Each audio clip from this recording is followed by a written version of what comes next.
You're tuned in to Girls Stop Playing, and I'm your favorite homegirl, Coriel, here to encourage you to stop playing with your potential and start working for what you want in life and in love. You already know that I'm bringing you the information and the conversations to help you make the money and get the honey. You can have it all as long as you are willing to work. And on this week's episode, we got a working woman in the building. My girl needs no introduction. We got the beautiful, badass, bossed up Yandy in the building. Hey, y'all. Hey, girl, hey. Hey, girl, hey. Y'all better stop playing. Listen, we were finally able to get you in the studio. I'm so happy to be excited to here. have you here. So, Yandy, you don't know this, but I used to write for your magazine back in the day, Everything Girls Love. Yes. I was a writer way back when. So this is a full circle moment. I'm excited to have you here. I'm glad to be here. And look at this. I Look know, at God. right? You didn't even know. So I wrote for EGL. We are connected in that way. I'm still very much connected. You had so many great people that were a part of the magazine, the team, the staff. I'm still very much connected to a lot of the people. So thank you for that opportunity because a lot of connections has come from that. Yes, even EGL was such an amazing start to kind of my foot in media. I had no idea what I wanted to do with it, but I knew that I had something I wanted to say, and I also wanted to create a community of some women that had things to say. So I'm so happy to hear you were a part of that. Yes. I so loved dope. that. I loved the mission, the platform. You recently had an event because you have relocated to Atlanta. So let's start there. When did you get to Atlanta? We came to Atlanta in 2020. Like, pandemic hit in March. June, my husband was like, we out. And the crazy thing is I came kicking and screaming. You didn't want to come? I didn't want to come. So New York, were you in New York still? Yes. New York to me is like you love it or you hate it. It's either I don't ever want to go there or I don't ever want to leave. Yes. What did you not, I feel, and I'm on the hated side. I feel like it's so hard. It's such a hard life, in my opinion. I've never lived there, but when I go, You never lived there. Y'all That's got why. the bodega thing, the walk into the train, the riding of the train. So that's the easy thing for me. I would love to be able to come out my house, walk down a couple feet, and be at the bodega. Girl, it's not a couple I have to feet. get It'd in be the blocks and car. blocks. No, for me, Oh, because for I you. grew up in Okay, Harlem. okay. Literally, I walked out my building. Probably 15 steps was the supermarket. One step above next to that was the bodega. Then we had the Kennedy Fried Chicken. If I want to go to my girlfriend's house, I can walk a couple blocks. So I love just the convenience of being able to touch everything and everyone without having to drive. It's so funny. Perception is everything, right? Because your perception of your experience, you're the one that lived this experience, right? Your perception is so easy. My perception of someone who grew up in cities that didn't rely on public transportation, that you couldn't necessarily just get out and walk, it's like, oh my God, that seems so hard. I could just go get in my car. I can just drive down the street. So I think it's so cool to hear like the different Girl, 30 perceptions. pounds later, I wish I walked more. That part. And the crazy thing is when I went back to New York, I was like, babe, let's just take the train. Let's take the train. He was like, what? I'm like, I just want to take the train. He was like, all right, cool, let's take the train. We missed the train. Yeah, that's the life that you know. So do you go back often? So here's the thing. I thought that I would be going back every weekend. I was like, let me get a place. I was like, let's just get a condo so that we can go back all the time. How about now I kick and scream not to have to go back. I only go back to New York if I'm paid to go there. If I'm booked, that's it. If I'm not booked, I love my house in Atlanta. We've opened up several businesses here, so a lot of them thrive on the weekend, the restaurant, the skincare store. So I don't want to leave. And then the kids are in school during the week, so I'd be like, I ain't paying me, I'm not going. Yeah. So you definitely picked a very like iconic, historic location here in Atlanta for both of your businesses. Yeah. You invited me to be a part of the festival that you just had, and when we pulled up, I'm like, man, me and my husband were literally walking up because we got lost at first, and we ended up like in the mall part. And so we're like, man, can you just imagine when this was like at its height, the underground Atlanta, when this was like buzzing, you know, when it was like the place to be, just the how historic the space is. So the fact that you came to the underground, you have two businesses right next door to each other, which is genius. You're literally able to take advantage of the location and you know using one another to leverage each other. What made you start skincare and restaurant? Were those things that you were already doing? What was what was the So the I motive? think any entrepreneur or any creator, when you create something, it's to solve a problem, right? So for me, Yale Skincare was created during a time where I had two things going on. I was suffering depression. I had never gone through depression and recognized it. And part of that recognition was how my skin and my body was behaving to what my mind was doing to me. So I had dark spots, I had acne breakouts, my nose was peeling. I just looked bad. This was my second season on the show, and I remember having to pop pimples because I didn't want to go on the show with the whiteheads, and I'm like, then it would be a dark mark. So I would put tons of makeup so that you guys wouldn't see it or notice what I was going through. And I just felt like I got to a point where I was tired of doing that. I was tired of looking like that. And I was like, I got to do something. So I remember going into a really popular chain store, and I saw that, one, I didn't see representation. I kept saying, does this eye cream work for black girls? It's going to get rid of these dark circles. I'm like, is this going to help my dry skin around my nose peeling? And the fact that I had to repeatedly ask every time she brought something, the cleanser, the toner, the eye cream, and I had to say, you sure this works for brown skin? That was a problem for me. And then when I got to the register, now look, I'm on TV, and I know y'all think when you get on TV, you just automatically get rich. I wasn't. So when they started bringing stuff in, I had 5 pieces, and it came up to almost $500. I was like, oh, that's the problem. The average woman that's, struggling to pay rent or whatever, she cannot also afford a 30-day supply of skincare at $500 additional. So I was like, there's a white space for something that has representation of brown girls, brown people, that also is reasonable. And then I looked at the back, and I'm like, I don't understand any of this on the back. What is this ingredients?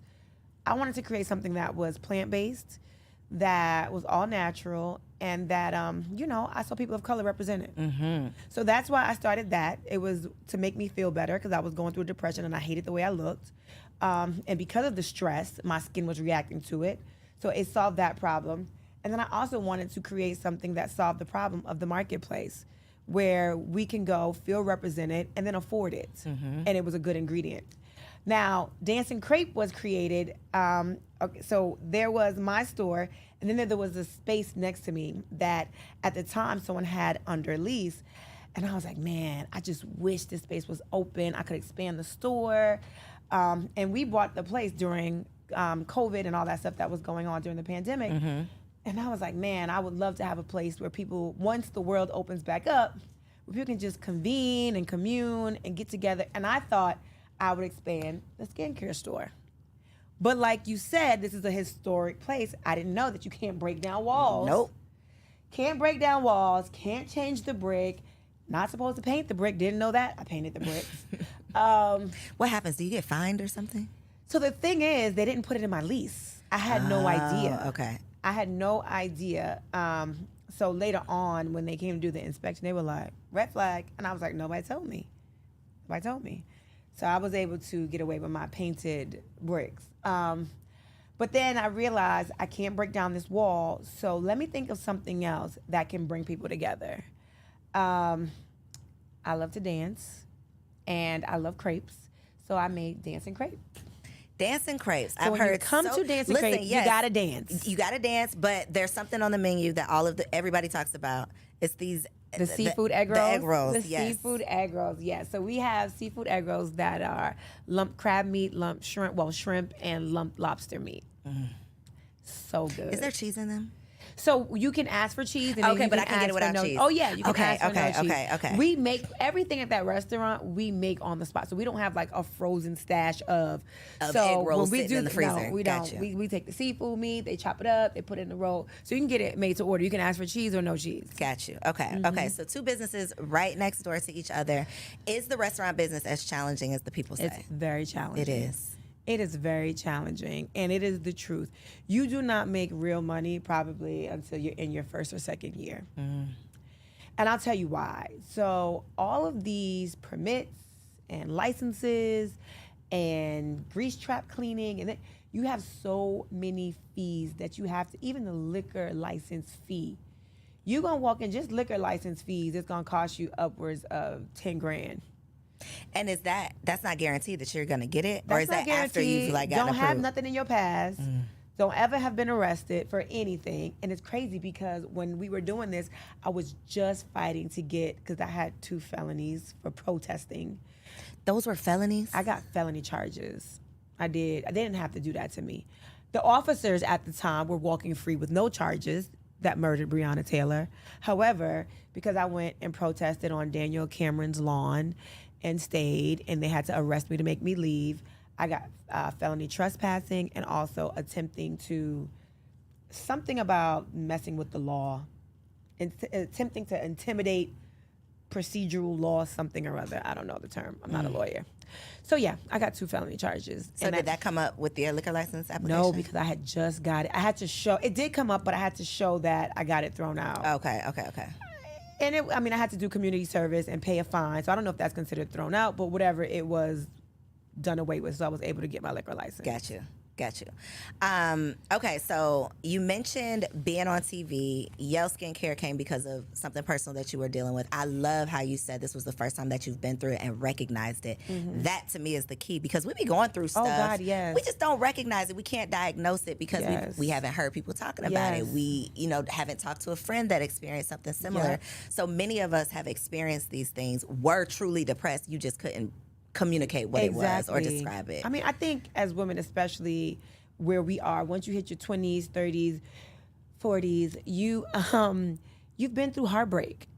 You've been through a friend that has disappointed you. Your family may have disappointed you. You've started businesses, or maybe you are a career woman and you got, you reached that glass ceiling and you feel like I worked so much harder.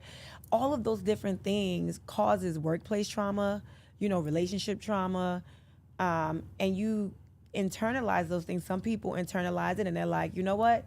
Man's rejection is God protection, and they push through. And some people feel like, why me? Why am I going through this? I don't want this. I don't want this struggle.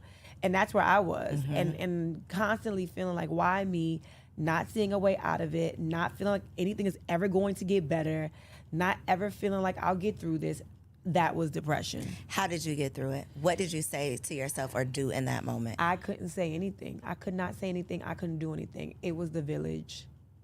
It was not me. I did not have the capacity to do or say anything. I remember, I got friends, man. Thank God for my friends and my manager, this woman, LaToya Bond. Hey, Toya. Yes. You got to get out the bed, Yandy. You got to get out. You're going to get through this. And I was like, no, I'm not. I'm never going to get through this. You're going to get through it. You will. Constantly telling me that. And I'm like, no. And then even having friends come over, turning on the lights. Come on, get up. Walking me to my shower. Taking off my clothes. Washing me. Like that. Meanwhile, trying to be on TV, trying to save face so they don't know what's going on or how I'm really feeling. And not even really being able to turn on the lights. And then on top of that, I had a newborn and I was breastfeeding. And when your body is not functioning right because your mind's not functioning right, you can't create milk. So that was another thing. I got a newborn and I'm not even able to do what I need to do for my newborn. There's no feeling like you can't feed your child. Ooh. That's looking in your baby's. I mean, there's no. I've never cried on this podcast, and today's not going to be the day. Yes. But there's no feeling like putting your breast in your child's mouth and nothing comes out. Oh my God. And knowing, and it's such a difference when I was able to. It's different that when part. Like you sit there, and some people in the hospital, you're trying, and the doctors are like, it will come, don't worry. And some people just, it never happens. But when you know that this is the only way your baby knows how to eat, I've never given my baby formula at that point. My baby, of course, wasn't eating any food or, that's all my baby had to survive. And I didn't know. Why can't my body do this? That's a thing, and it is not talked about. It was, and that is what layered on top of whatever I was going through. And that was the ultimate. And then it just got to be like, I can't do that, right? Why? Mommy, my mother lived, at that time, I lived in a condo. My mother lived 4 floors above me. I was like, Mommy, please. I can't do it. That is nothing worse than that feeling. Nothing worse. But having that support and being vulnerable enough, and I don't know if you vocal about what you were going through, but having people around you who, even if you're not vocal, they can see it on you. I wasn't vocal. They can smell it on you, like, sis, no, something is wrong. I wasn't vocal, but it was the type of thing you couldn't hide, Mm-hmm. right? I remember my mom came downstairs and she was like, get up.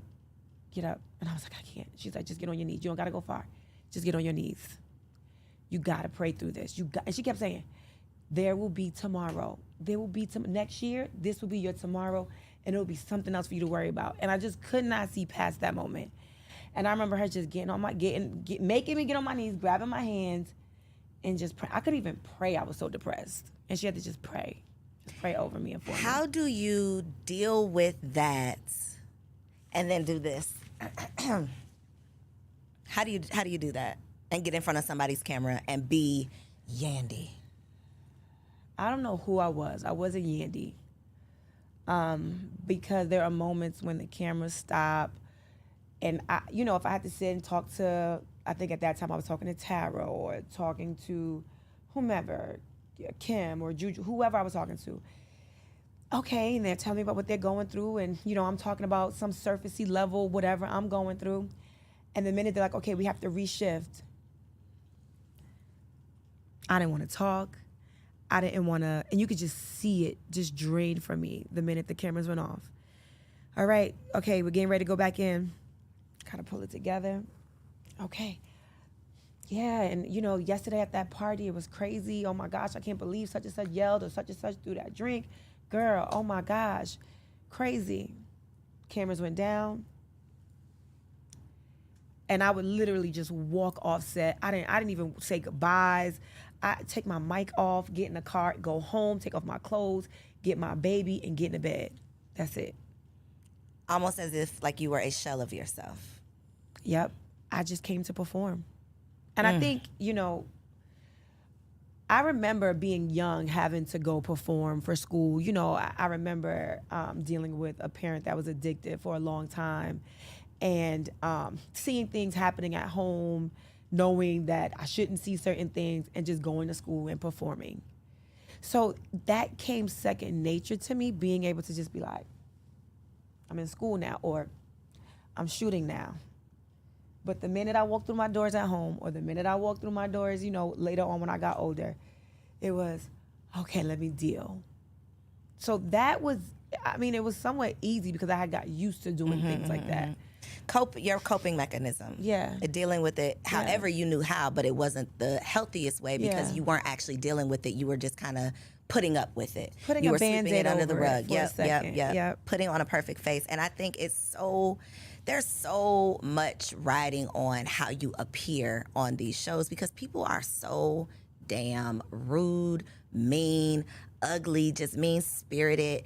I can't imagine dealing with what you were dealing with internally, but then having to publicly deal with people's comments and opinions. Oh my gosh, and the comment was commenting. There was so many comments, so many. And for those that don't know, but I'm talking about the time when my husband was on trial, and we publicly, I was going with him to the court cases. Amir was 2 months when the feds came. That's my son. When the feds came to my house, and as much as I wanted to hide it, I was on a whole freaking TV show. And I was like, it's going to catch up to me. They're going to find out, so I might as well be the one to tell them. Did you try to hide it? Oh, no, so you were like, let me tell y'all before you find out. So when they came to my house that day, I think I was supposed to shoot later that day. Of course, I couldn't shoot. We were going through all of that. So I told the producers at the time, was I a producer then? I don't even know. Can't even think back if I was still a producer at that time. But I remember talking to Mona, who at the time was like a partner, a mentor, a friend. She used to be my boss, but at this time, I had stopped working for her. And I told her what happened, and I was like, do not tell anyone at all. And she was like, okay, are we covering this on the show? I was like, no, we cannot cover this on the show. Did you feel some type of way if she asked you that? I didn't feel a type of way because that's my life. It was my life that was happening in the moment. And you sign up for these shows to show your real life. So I was just like, let me process, let me process all that's happening.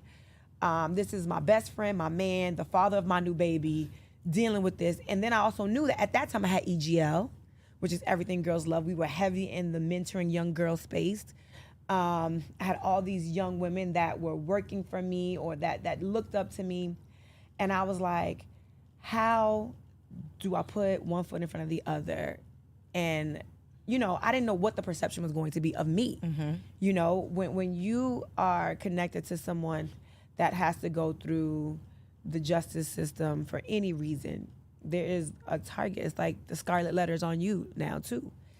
So I didn't know what was going to happen. I didn't know, if the feds were going to look into, which they did. They looked into all my finances, the things that I owned. And I had no idea how things were going to play out. Even though I knew that I did everything by the book and I did everything right, I was at that time somewhat familiar with how this justice system works for people of color. And I didn't know, I was successful. I had been in the music business for a long time at that point, and I just didn't know how things were going to pan out for me. So I was like, no, you cannot follow this. Let me just process what I'm going through. So after about a month of me having to just figure this out, I was like, it ain't no way. Blogs were starting to hint at things, and I was like, ain't nobody telling, because I started seeing all kind of crazy stuff. I was like, nobody gonna tell this story for me, and I know the truth. I'd rather just tell the story and let them see the other side. Like, they'll show these images of, people going to jail, and you see the guys with their hands or women.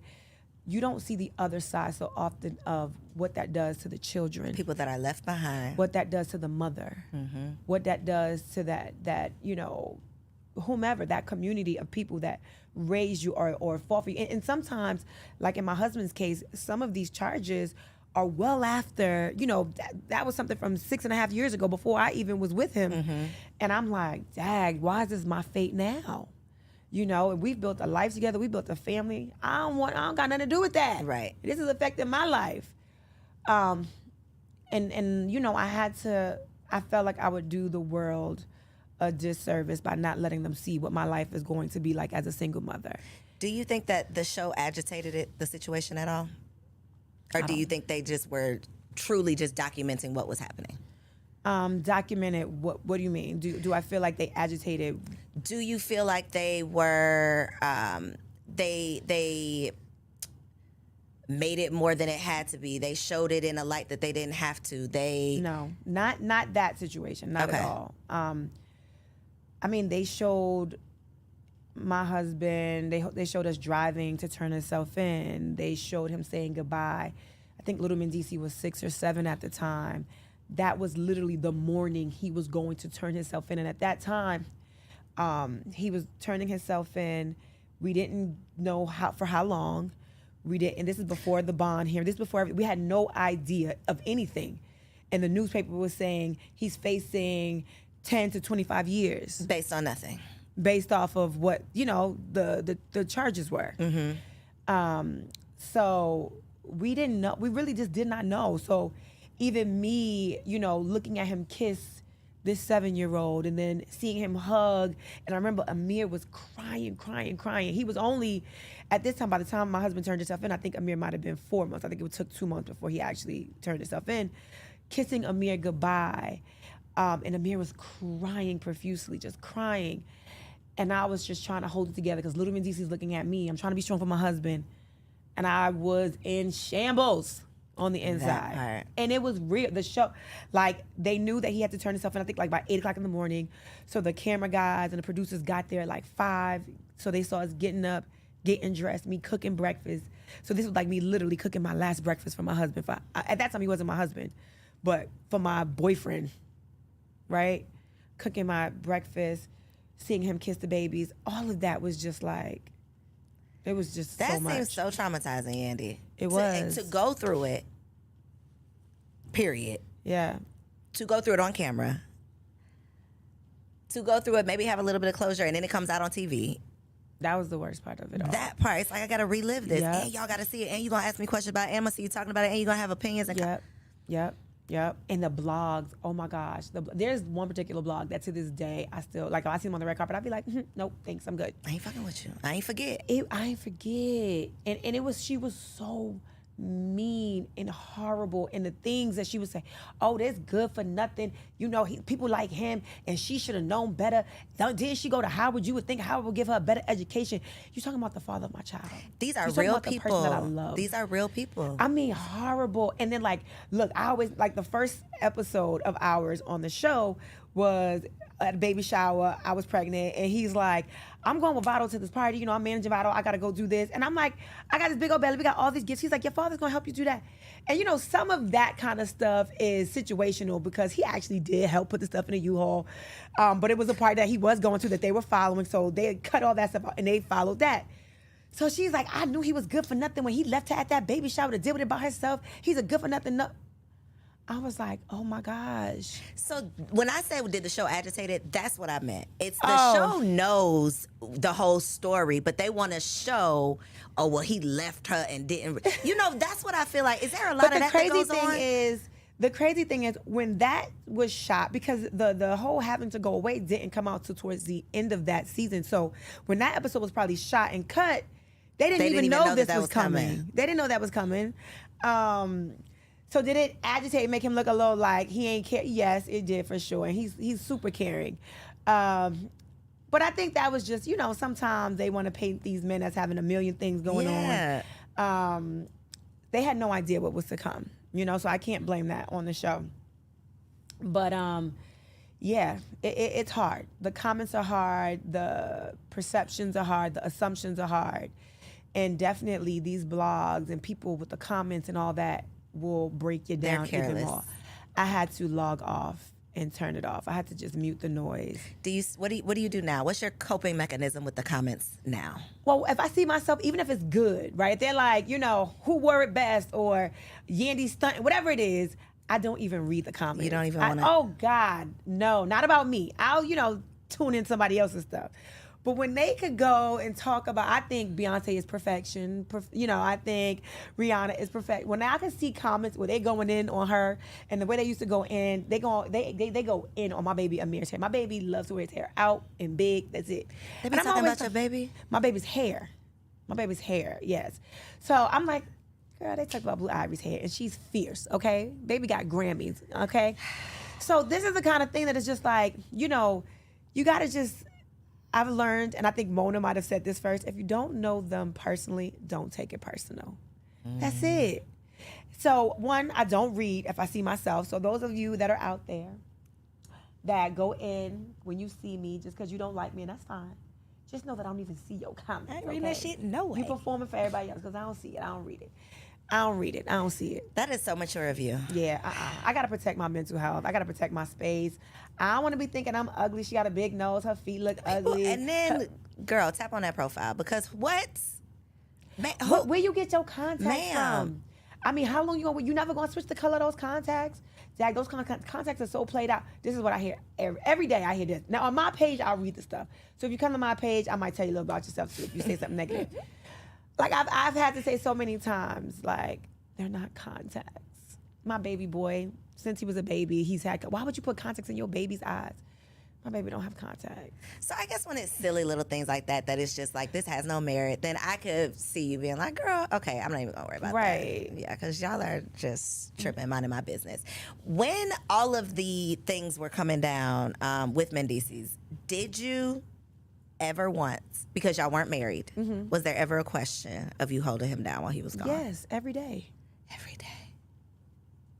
I didn't expect you to say that. You wanted me to lie? No, I didn't expect that to be your truth. Every day it was hard. It was hard going on those visits. It was hard going on those 5-hour drives after my club hostings or booking from here to there, speaking engagements, then driving because I wanted to make sure my baby saw him often, like on the weekends often.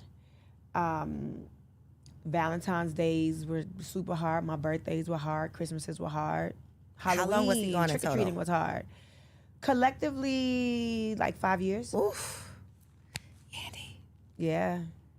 Hard. And you out here in the free world having all of the opportunities. I saw his interview, Club Shay Shay. Oh, yes. Yes, Uncle Shay Shay. And he's like, yo, she out here living her best life, and I'm sitting up here locked up. My freedom is gone. And do believe he said that. Yo. At the time, in the moment. He's like, yo, what are you doing? Oh, word.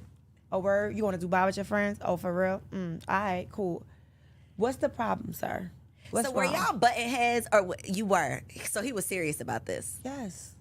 Were you like, the but bro, time. you want me to sit down like I did something? How were y'all navigating that space? And then you not going out here and wilding out, like you really staying committed to this process. Every week, I would say, I'm not gonna say every day. Every week there was a conversation. What would you like me to have been doing? What would you like me to have been doing? Do you want me to be miserable? What do you want? No, I want you to be happy, but I'm just saying, do you want me not to post it? Would that make you happy? Would you prefer me to cry? Would you prefer me to be on Instagram crying? Or should I show me being happy and living life the best I can? What do you want me to do for your children? What should they do? Should they see me crying? Should they see me upset? Should they see me sad? And he would get it, especially once I made it to that visit. It's all good once I'm on the visit. It's great, right? The visits were great. But when he had to see me living life or see me trying to cope with him being gone or cope with being a single mom, it was hard. It was hard. The kids. I always think about the kids. You toting the baby. I can imagine. 2 car seats. Girl, I got 2 car seats right now. Don't nobody know the struggle of 2 car seats. Yo, imagine 2 car seats and grocery shopping. Oh, I know. It is my. Well, Yo, no, I'm not gonna say this now because my kids kids are good and healthy. But I literally would have to run upstairs with the 2 car seats, leave the babies in the house by themselves. Yeah, and go back come down back to get them downstairs, groceries. get Yep. the groceries, run back up.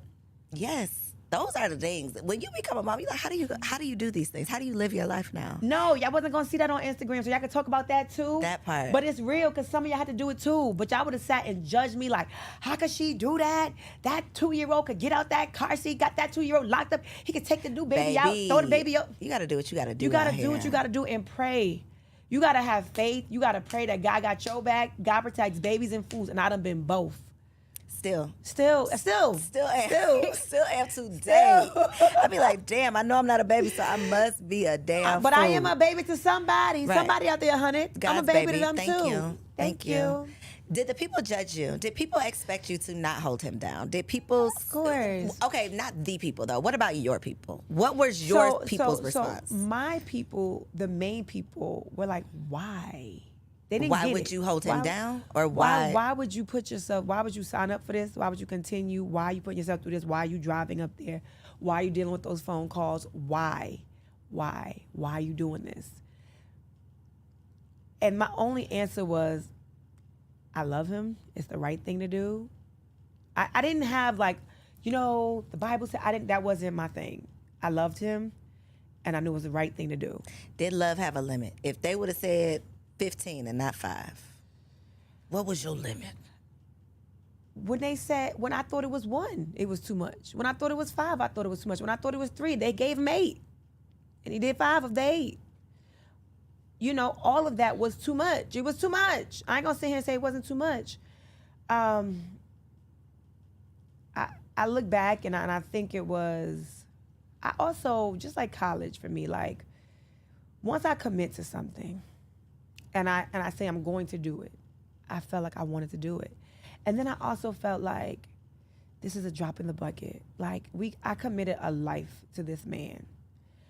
This is a drop in the bucket of the life we have together. God willing, we live to our old age. This is a drop in the bucket. And I would have to tell myself all the time, this moment in time will not be my forever. And Lord knows, I would have shot myself in the foot had I seen that man walk up, that fine-ass man that I loved, walk out of them doors and go to somebody else, knowing I wanted him. I would have been mad at myself. Did y'all have conjugal visits? Nope. He was in the feds. What the Yandy, I got so many other questions. I'm gonna have to ask you later because what? Wait, 5 years? You find other ways to be intimate through phone. You just find other ways on visits. We could talk about that off camera. Okay, yeah, we'll talk about off camera. You find other ways. Okay, so there's other things that the people are doing. I was wondering because that seems pretty tough. And people are just, I consider myself to be a pretty private person, and I can just imagine, like, we judge ourselves. Yeah. Our people around us judge us, but to be judged publicly on a platform, on television, I can just imagine what it does, to your self-esteem. Yep. What would you say is the hardest part of living this life? Is it doing it under a microscope? I would say having to perform, although I told you before it came easy to put on a face when I was going through things, but my natural, I don't like to do my hair. I never do my nails. I rarely get my feet done. Thank God I have the man that I have, because he is like, baby, I love you natural. You ain't got to do none of that. Just make sure you shower every day, twice a day. I'm good. But he doesn't, makeup is not his thing. He loves my hair when it's in an afro. He don't care about my feet being, polished and all that stuff. Thank God, because that is the real me. If I could wear a t-shirt and sweatpants every day, I would. Yandy, you be so fly. I don't believe that. I'm telling you. You're forcing the fly? I am forcing the fly. It is not easy for me. Well, you look good doing it. Thank you. It's not easy for me, though. Like, it's so not easy. Like, I be having to, figure out, it's hard to figure out this and to match this and to this, that. So my hairstylist, Brian, who's also my best friend, he is also my pseudo stylist, because he be like, all right, Yandy, wear this with this. But he's a fashionista. So he be like, put this together. And thank God, he pretty much lives with me. So he just pulled the outfit out for me. That's what you're wearing today. I'd be like, come on, blessing. That's a blessing right there. He'll be like, do you have to do all of that for yourself for the show, or does the show do that for you? No. You're doing all of that on You're doing all that. All that. They'll send a makeup artist to you. That's it. They're not doing your hair. They ain't getting you no clothes, no wardrobe. None of that. None of it. And then I work for real, right? So I be at my store working. I can't do all this. I be at the restaurant running back and forth. So I got on my Uggs or I got on some Crocs or something. I can't have no heels. Serving tables, walking back and forth. Sometimes I'm flipping chicken in the kitchen, making crepes. Sometimes I'm the DJ. Karaoke night, I'm the singer. Really working. I'm the host. I be working. So, yeah, I don't have time for the hair and the makeup and the nails and the this and the that. But you're still doing the show. I am still on the show. Still on the show. Mm-hmm. Can we go back to first season real quick? Yeah, 14 years later, I'm still on the show. So first season, I was a producer. I wasn't on camera first season. How did it all come together? Let's go back even before season one. So we go way, way back. Way back. So we go way, way back. What happened was I met the VP of reality TV. His name was Jim Ackerman. And at the time, my client, Jim Jones, was on this show called The White Rapper Show. And backstage, while he was doing his thing in the front of the stage, I was backstage, doing what I do, networking, trying to get things from my client. And so I'm talking to Jim, and I'm like, Jim, I got this client. He's crazy. And I was like, his family, them together, they even crazier. I was like, if you want to see something good on reality TV, put his family on the camera. So he's like, okay, get me some footage. Make me a sizzle reel. Had no idea what any of that was. So I went. It was one weekend. We were going away, and then I had Mama Jones and Christy get on camera, and I had my friend Yolanda Gerald, who I love to death, put together this footage for me. She was, at the time, VP of video at Atlantic Records. I had an office at Atlantic Records. And she put together this sizzle reel that was awesome. It was awesome. And we named it Keeping Up with the Joneses. And I was like, this is fly. I love it. We are going to get this show. Took that up, got the deal.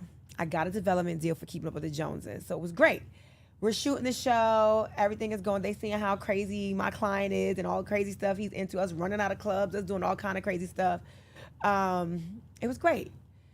And then life started lifing. We had an artist that we loved dearly. His name was Stack Bundles. He got murdered. Then another one of Jim's artists, Max B, got sentenced to some crazy amount of time, like 60 to 70 years or something. And reality TV, of course, they want to capture that. So they're like, okay, we're going to capture you going to Stack Bundles' funeral. We're going to capture you, following Max B, going to his first court date. And Jim was like, no, this was real heavy emotional stuff for him. And for me, as the producer, and I'm like, Jim, this is what they need. Like, we're shooting this show. So we were constantly like this. And he's like, you need to get these cameras out my face. And I'm like, this is what we signed up for. To the point where he started literally pushing the cameras out his face. And they were like, okay, maybe we do not need to shoot Jim anymore. It was too intrusive for him, he felt. So then I remember one day going, at the time, Mona and I were very close, and I no longer worked for her at that time, but I was like, Mona, I'm going to lose this deal. And I need help. I don't want to lose my deal. And I think she was pitching a show about women in hip hop with another network. And we were like, we sat at dinner and we're like, okay, maybe if there's a way that we can combine, the deal that I have, we combine your idea, and I can have Jim and his family kind of be like, not the all family. Maybe we have an ensemble cast. And that was the birth of Love and Hip Hop. That was the birth of it. So first season, I was behind the scenes, working in the story rooms and all that kind of stuff. Then I left to go on tour with Missy. But by the time I came back, we were ending the first season. And, Mona did a great job producing that first season because I was gone for most of it while I was on tour with Missy. And that was the birth of Love and Hip Hop. Random question. Is Missy the you and Mona connection? Because Mona was Missy's manager, right? Yep. Okay. I was trying to piece it together. I was Mona's intern. When I got out of college. Okay. So I worked with Missy. I worked with out of Howard. I worked with Missy. I worked with Busta. Worked with 50. Worked with anybody that was on Violators roster. Tweet, Noriega Capone, Prodigy, Mobb Deep. Girl, so started as an intern. Yeah. Wow. Sure did. And now you're here now. Started from the bottom. What was the goal when you got that internship? What did Yandy want to be? I wanted to go to law school to be an entertainment lawyer. Shut your mouth. Promise and here you. you are. So this was not even a part of the plan. And Mona will tell you, I had got asked. I applied for law school. I took my LSATs, did well, got accepted, and then Mona was like, "Okay, I have this tour." It was the ladies' first Verizon tour. Now, well, you probably don't know because you're young, but that tour was Missy, Beyonce, Girl, Tamia. who am I not gonna know? Name somebody. No, I'm I'm not just gonna saying know. you might not know that tour. Oh, okay. The tour. Okay. It was I know huge, all of these people. It was a huge tour for women. I don't even know that there's been another tour like that. But it was Missy, Beyonce, Tamia, Alicia Keys. I want to say Little Mo did some dates as well, but it was a huge tour. It was amazing. And she's like, you can go on this tour with me and help me out, or you can, because I was going to quit and go to law school and intern like on my free days. And I was like, baby, I'm going on tour. Opportunity of a lifetime. My mother was like, what? What do you mean? And I was like, I think I said, instead of going to law school or grad school, I think this is my grad school over here. And I wasn't even really getting paid. I was getting paid $100 a week. Shut up. $100 a week, okay? $100 a week, and I was touring the world. I was getting $100 a week. I think by the time I went on tour, I got per diem and then maybe $200 a week. But so those of you out there that want to know, do we grind? I was grinding. I ain't get here easy. So what was your first paid? Because that was like play. Where did it go from intern? From intern, I became like a junior. I became Mona's assistant. Okay. And I got a paycheck as her assistant. And then when I went on tour, that next time I went on tour, I was getting a percentage of the percentage of the percentage. Got you. But that was good for me. Got you. I was a cut happy. of the cut of the cut. A Okay. cut of the cut of the cut. So this Yandy, naming lights, was not a part of the vision. Was wife and mother always a part of the vision? Wife, yes. Mother was somewhere long down the line when I'm 40. Got you. So that I was was like not in a rush to be one day, but not a today. A one day, but not a today. Not even a wife. One day, not today. Because I was so excited. By the time I started getting my own management clients, like my first client was Jim Jones, right? And then I started doing so many other artists. And I was like, I was on tour with him sometimes 3 months, 2 months, 6 months. My life was not my life. Mm-hmm. So waking up, trying to make sure he's good, making sure the businesses were good. Then I was working at Atlantic Records. I had no time to think about being a real girlfriend.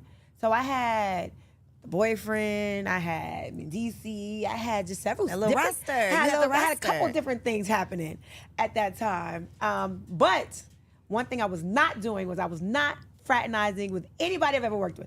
When I started first season, people was like, yeah, I know you and Chrissy got it going on because you mess with Jim. When I tell you, me and Jim ain't even hug. Like, it was our relationship was like real bro. Like, we was bros, right? It was nothing. Like, we didn't even look at each other like that in no possible way to even be like, come here, let me hug you. It was like, get out of here. I definitely want to ask if y'all really had beef, or was that like a reality beef? Jim and I? No, you and Chrissy. So the crazy thing is, the way it started was her saying, let's act like we got beef. Shut up. Yeah, and I was like, absolutely not. Because I always knew that if I acted as if I had beef with you and it got disrespectful, I really couldn't say what I want to say, acting, because Jim would get mad, and then that's my client, that's my bread and butter. So I was like, this acting is going to be one way, because you're going to be able to say what you want to say to me, and then I'm going to take it. I'm going to have to just take it. I'm going to have to eat that. And that's not my personality. So I'm like, nah, I'm good. And I'm silly, right? So my personality is to be silly. So I think when the opportunity came for like little things, like, here's a mother-in-law book, like get along with your mom. I didn't think that was bad. I'm like, here, I want you and Mama Jones was my girl. So I was like, I want y'all to be good. And then when the song came on that Mama Jones made, I was like, I thought that was funny. I'm thinking she gonna laugh because we was laughing all the time. She did not laugh. She ain't laugh. She ain't find it So that funny. was real beef. Okay.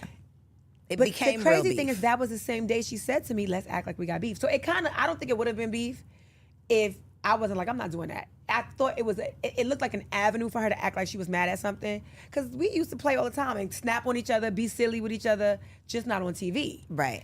So I was like, girl, my whole attitude all the time was like, girl, you're not really serious. You really mad? You mad? And then when the cameras would go down, I'm like, you acting or you mad? What you doing? And was she mad?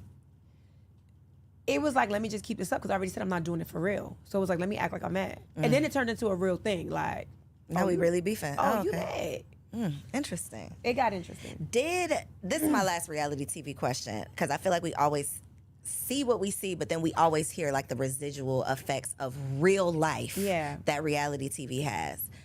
Have you experienced any real life, I guess, challenges as a direct effect of you being on reality TV? Like your real relationships? I would say yes and no. And the reason why I say yes is because I think real relationships, you cannot break those with money. You can't break those with, I made a mistake and I said that. You can't break those with slip-ups. Like, you work through it in real relationships. I'm going to work through, I have friends that I've had since elementary school, the majority. Like, I don't lose friends. In TV, I lost somebody that was dear to me because it was TV time and I thought it was real. But when you don't perform the same way, like I'm not able to, get you these deals, or I'm not able to get you back on the show because, they're no longer interested, or I'm not able to, like, when I wasn't able to perform in a way that suited our friendship, then I was no longer needed. And my heart was broken. I couldn't believe. So then it was again, well, let me act like I got beef with you. And I'm like, I don't want to do this with you. I love you. I don't want to have beef with you because this beef, you know how they say the thin line between love and hate? That was that for me. Like, I really love you. Like, I love your children. I love your husband. I love you. So if we beef, I'm going to hate you because I love you. So that broke my heart. That broke my heart. And I realized, as I matured, and I'm like, that wasn't a friendship. It was one-sided. It was one-sided. So this whole conversation of adult friendships has just come up.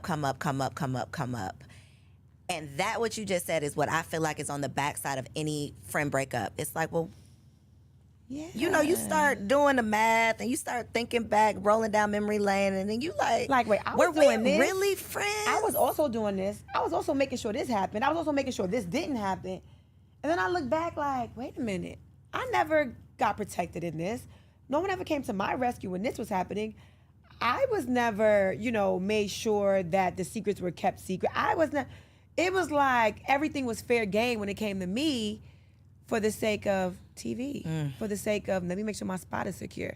And when that spot wasn't secure, it was like, now I'm going to come for you because that's going to get my spot back. If I act like I don't like you, now I'm back on TV. Or now so it was like, yo, you really took it that far? And that's when I realized, like, we really not friends. All this time I was loving you. I'm a damn fool. I've had plenty of those moments that I was like loving you. You was busy. that. It was that. And that is as painful. Well, I don't want to say as painful because people deal with things differently, but that can be as painful as a romantic relationship. Yeah. And sometimes more painful depending on, the history, It was how much of my painful. business you know. It was painful. The things we've been through together, all of Yep. those things. Yep. It's tough. It was. Another thing that's really tough that I can relate so much to you with. We did the sesh. Shout out to Pinky. Hey, Shout girl. out to Pinky. One of the things that came up in the conversation was like mom guilt. Was running around town, doing all of the things, going after our goals, being these superheroes, and struggling to not beat ourselves down for the way that we mother. Yeah. How has your experience been managing? Because I think balance is like bullshit. I don't really think that exists. sure. But managing all of the things, Yeah. having to show up and be the Yandy that so many people need, but then also finding time to be the mom that your children need. Yeah. I had to just relinquish the thoughts and fight my brain on the whole mommy guilt idea. Balancing is a lie. It's a myth. It doesn't exist. Prioritizing exists. Being deliberate with your time and intentional with your time exists. And that's what I had to do. I had to just really be intentional with the conversations I have with my children. Listen, I gotta go away. But I'm going away to do this, that, and the third, because you wanna go to that camp, right? You wanna make sure you go to acting school and you wanna be in football, and mommy and daddy have to work if that's what's going to happen. And then if you have questions about mommy's work, you can come with me. You can travel with me, but you're gonna have to sit and be good. I put up a post the other day. I was like, Amir, I'm gonna take you with me to work, because he has so many questions about why I can't do this and why I can't bring him here and why I can't run around with him and his friends, take him to the swimming pool. I said, you're gonna come with me to work so you can see why. I took him to the Yale store. From the Yale store, we went to the restaurant. I had him serving tables with me. From there, I had a speaking engagement, had to get in hair and makeup. I went, shout out to E.T. Thomas. I went to the hip hop preacher. He had me booked, and Amir came with me there. And then from there, we had to go back to the restaurant because it was packed. And he came home like, Mommy, please just leave me alone Whoa for the out. day. Whoa out. Laid on the couch like I can't do anything more. And I said, well, welcome to my life. So you know, when I get home at night and you like, Mom, can you come play the video game with me? Mom, I need you to, Mom, can you wash my hair? And I'm like, this is why sometimes I'm like, Mom, I mean, I could do one thing. Pick one. I got 40% of me left. You got it. What you want it to be. It's the one thing. Because then you also need dinner. So I had to just realize that mommy guilt is something that's going to hold me back from doing the things that I need to do to be able to take care of the kids. From doing the things that I need to do to be able to do to take care of myself mentally. Because I got to do it at this point. I done signed up for it. I done committed myself to it. I got to do it. So I just try to infuse my home life, my children, my husband, into everything that I have going on. Give them some buy-in, I think. Because I think a lot of times when you leave the house, especially for kids, they have literally no clue what you do when you walk out that door. They think you out there playing. Yeah. You're out there having fun without do. them. Oh, they do. And it's like, no, this is how this exists. Mommy has to leave this house to go do something. But I think it's such an important conversation to have, because postpartum, mom guilt, I mean, just superwoman syndrome, so many things that we deal with, but we just deal with it. Yeah. And it's like, I'm the only one dealing with it. It's like, no, we're all going through these things. Yeah. I always say, like, motherhood is like that hood that it's like, I see you. Mm-hmm. I get it. Yeah. If don't nobody else get it, a mama is going to get it. Yep. So you going to feel me when I say, my son be acting bad and embarrassing me in these streets. Ooh. What do I do? Yandy, And what do I do? they really just want to do it when people are around. They do. When it's me and him, I'm he like, be you was alright. cool in the car. The minute gotta- people get around, child. let me What tell do you do? Do something. your kids embarrass you? When I told you I took Amir to that conference I had, now this is the #1 speakers in the nation, right? I said, Amir, when we get in there, I got to give him a talk in the car. Mom, I got to bring my football. You're not going to be able to play your football. In the video, you will see him walking with his football. I said, Amir, we're going to a conference. It's in a theater. Well, I'm going to be bored, so I need to throw my football at least up in the air. I'm like, just don't hit anything. If you got to bring football, but be good. And make sure you greet everybody. Make sure you say hi. And then just go like this with your football. Sit there and be quiet. Okay, soon as we get in. I'm like, Amir, you're going to break something. Well, you said I could throw it. No, I said, go like this. Throw it to your hands, your hands. These hands right here. And then we get to the back. The people are like, hey, you guys need anything? I'm like, no, I'm good, just water. Yes, I do. I would like a, he had a Gatorade. Do you guys have Doritos, but not the regular Doritos, the Doritos that's blue, the Taínos? I don't even know what it's called. I'm like, Amir, they don't have that here. And they're like, well, I can run out and get it. No, you can't. No, Amir, just be quiet. He had a whole rider of things he needed.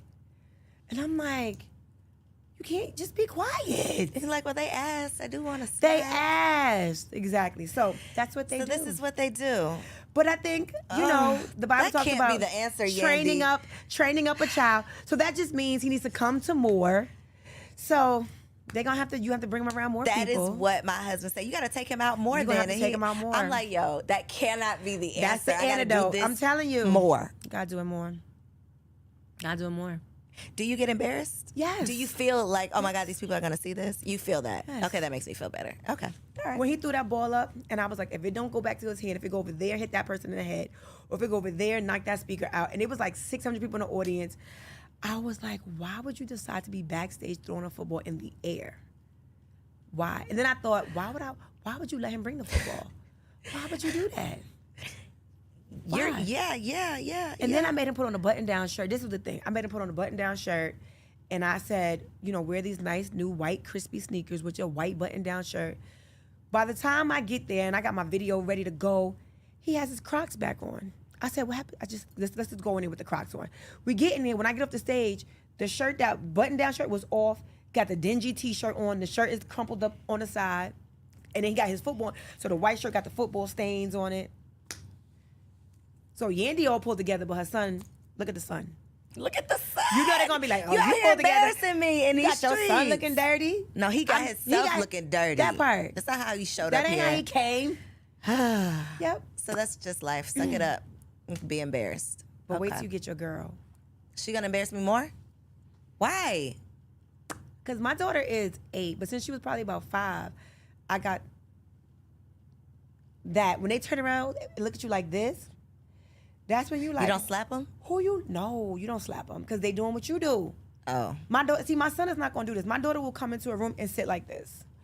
Uncross your legs. What you doing? What you do, mommy? What you do? And then she want to talk like this, and I'm like, why are you talking to me with your hands? What you mean, Mom? Why? What's wrong? Mommy, what happened? And you just see yourself. And I'm like, no, thank you. Wow. I don't clap anymore, Skylar. I did that when I lived in New York. We don't clap in Atlanta. Stop clapping, Skylar. And she'd be like, but Mommy, what are you I'm like, Skylar. Not we did that in New York. That's the New York life, sis. That's the New York life. We don't do that down here in the A. Wow. I even made a mistake and said something about sis. She was like, okay, sis.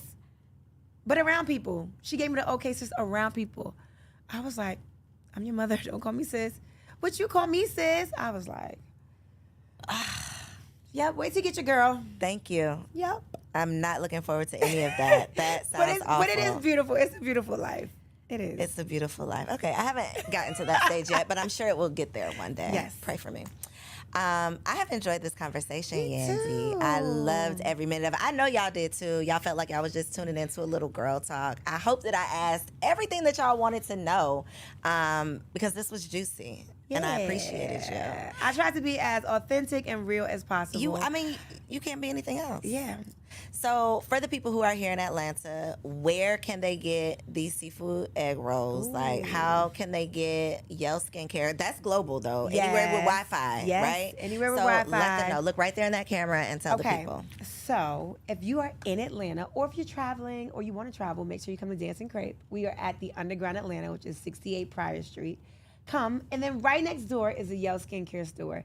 But you don't have to be locked into coming to Yell Skincare, the store. You can also order online at www.skincare.com.